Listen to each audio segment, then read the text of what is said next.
do I really need to purchase a generator in Palm Beach County? And while we're on the topic of the generators, what's the guidance on how much fuel you should have to power it? And at what point does all that fuel being bought to power the generator put more stress on the gasoline supply system? I'm always a fan of generation. I personally, as an emergency management director in the state and even at the county level and local level, I had a full home house generator on my home. That's because a happy wife is a happy life, and she knows that I'm not going to be around for a while, so she needs to have power. As far as there's whole house generators, there's portable generators. The big thing that we want people to realize, a lot of people cannot necessarily afford the whole house generator. They're looking at a portable generation system. So if they're doing that, follow the 20-20-20 rule, and that is you need to keep the generator 20 feet outside of any open door or window. It cannot be in your garage. That does not count as 20 feet. It's 20 feet outside the garage, 20 feet outside of a window. Second thing you need to do is 20-minute rule. That's the third or the second 20-minute rule. When you're refueling a portable generator, it must cool down for 20 minutes. If not, you could have a fire associated with the heat and whatnot that's coming off of that generator. You could have a flash spark. The last thing is spend $20 and go get a carbon monoxide detector for your home. So that's the 20-20-20 rule that we talk about in emergency management centered around generation. At the end of the day, most of those generators are a gallon, 2 gallons, maybe 5 gallons at the most. I don't think you're going to necessarily drain the entire, gas industry over those kind of quantities. But I'm personally at my home, I have an LP generator. I'm a gas-fed community.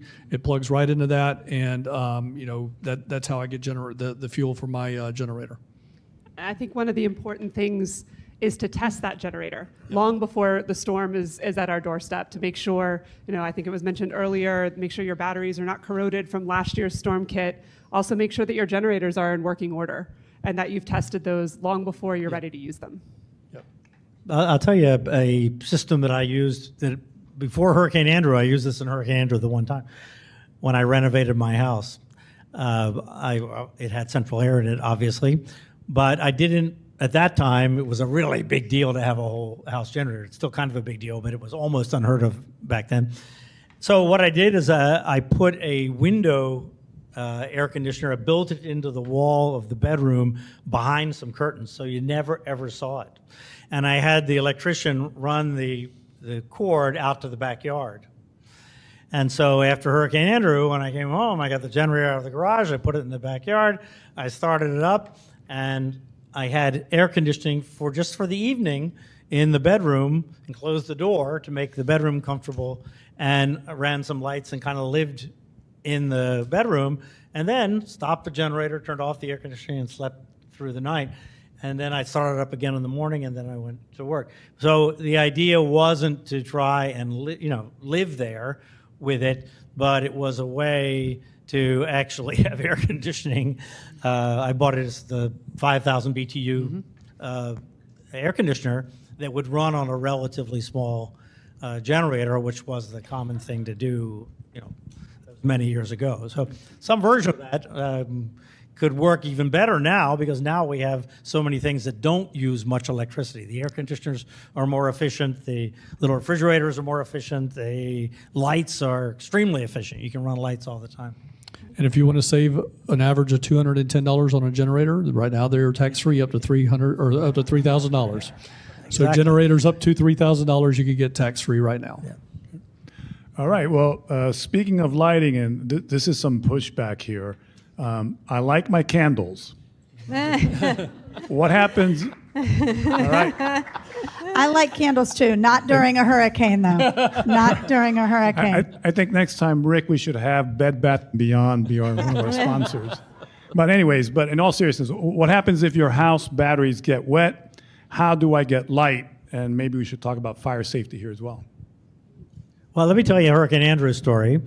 I had said one of the smartest things I ever said in my life was, okay, friends, here's what I want you to do. Get a mattress off your bed. This is when it was obvious this was going to be this extreme worst case situation for people.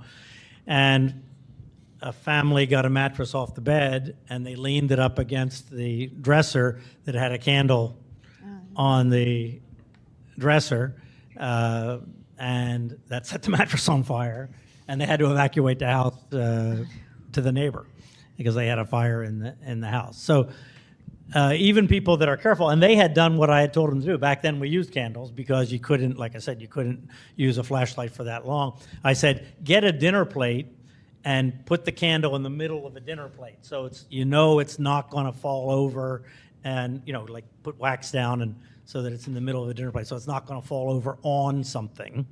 That's what they did.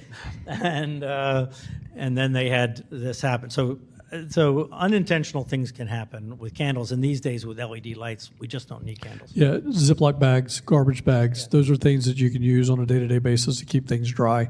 Take advantage of the shelves in your house. If most houses, the cabinetry is at least 5 feet off the ground, if not higher. I mean, for you to live in your neighborhood and then get, again, if you're getting that much inundation, you're probably in an evacuation zone, so you should have evacuated to begin with.